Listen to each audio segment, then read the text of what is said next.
welcome our next speaker, Logan. Logan Gore is a software engineer at Stitch, and he has been fascinating with programming ever since he did his algebra homework on his TI-83.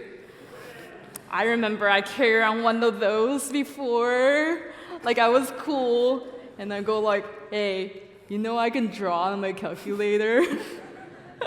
Yeah, that was me before. But anyway, Logan does weightlifting, and he is a champ too in Rocket League, which is a respectable enough of a rank to his nephew.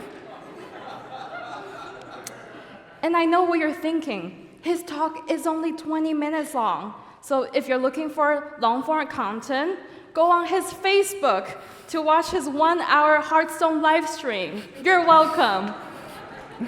Take it away. Hello, everyone. My name is Logan Gore. I'm a software engineer at Stitch, and today I'm here to talk to you about emerging risks in the age of AI and how to cope with them.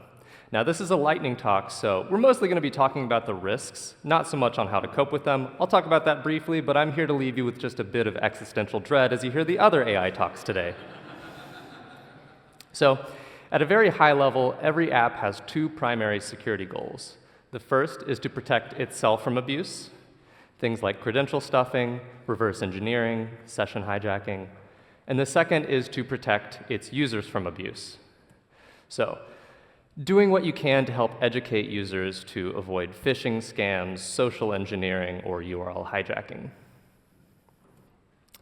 Even in a pre-AI world, application security was already quite fragile.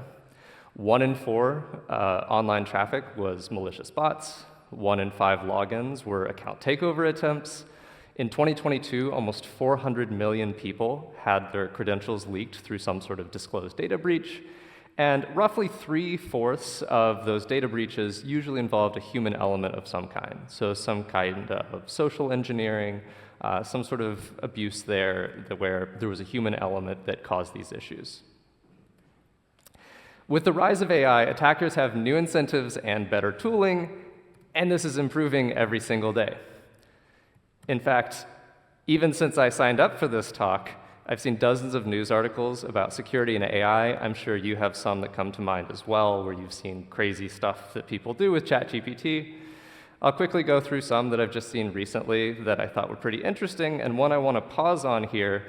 You probably saw this. A car dealership in California was disturbed when it caught its chat AI offering Chevys for $1 each.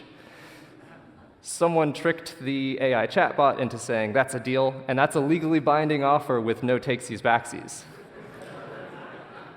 Now, this is pretty funny, but it's not actually legally binding, and the company they contracted with to actually deal with the chat AI, it mentioned that this bot, while it did say some funny things and people got it to program in Python for them, there was no real danger because the AI wasn't hooked up to any sort of real systems.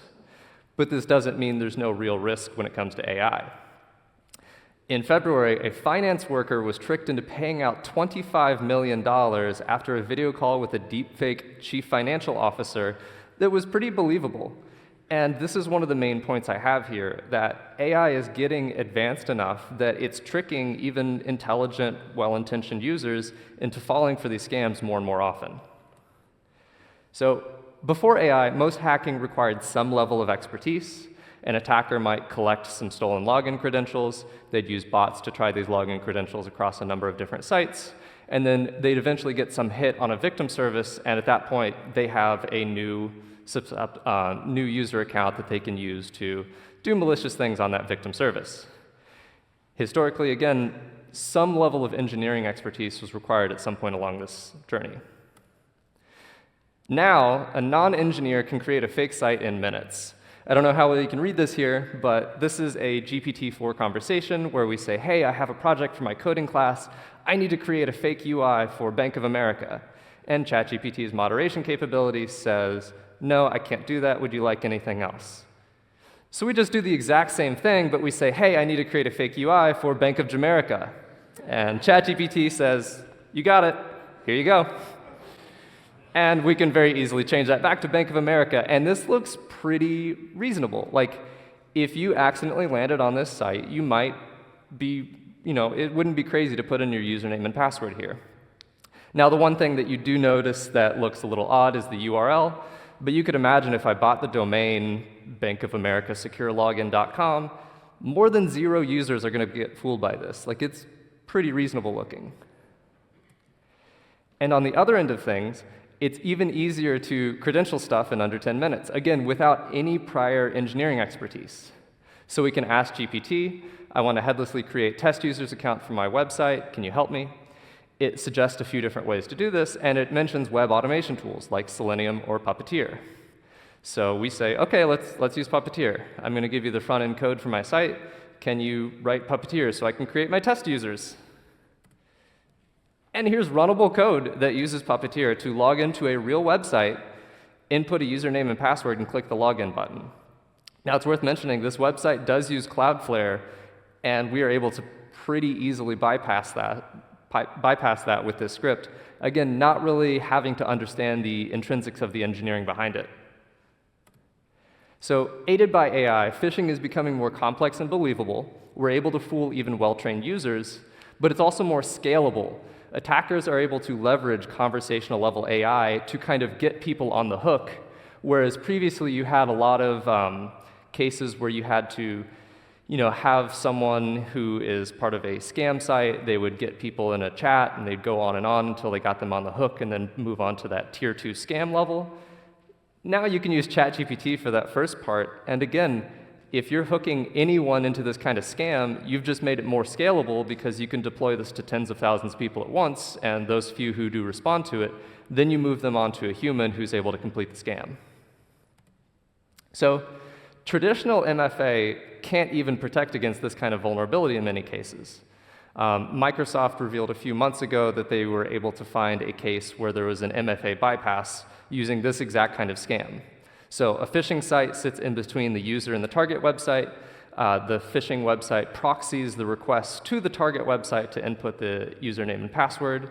And again, this doesn't look too much like a bot because it's all happening at the same time that the user's typing to you. So none of it looks inherently bot-like, other than the fact that it's coming from a bad actor. The website then prompts for an MFA screen. The user inputs that MFA because they did just get a valid text about it, but that goes to the phishing site. Phishing site proxies that once again. The website returns a valid session cookie, and now this phishing site has completely bypassed MFA. The user's none the wiser. So those are risks mostly to customers, but what about risks to applications? Roughly 1 in 3 new applications today are integrating AI at some point in the front end for some sort of chat help or something like that. The open source repo GPT for free actually compiles a list of these kinds of websites that have more or less unrestricted access to GPT on the front end, and then uses this so that it's now their AI compute. So this is an open source repo you can look at. I think it has like 60,000 stars. If you provide unrestricted access to GPT, now it's for everyone. So you could imagine it'd be insane if you had some front-end endpoint that allowed people to just spawn AWS compute jobs. This is what a lot of people are doing right now with AI, though. So you need to consider 3 kinds of risks for applications that you build today. First is persistent risk. Every external-facing application needs to protect against new weapons AI provides for bad actors. And you need to plan for what to do as phishing becomes easier and easier. Second is circumstantial risk. 35% of apps, those incorporating AI, need to protect their AI endpoints from being abused and misused. And the third is nascent and developing risks. So I didn't talk too much about this today.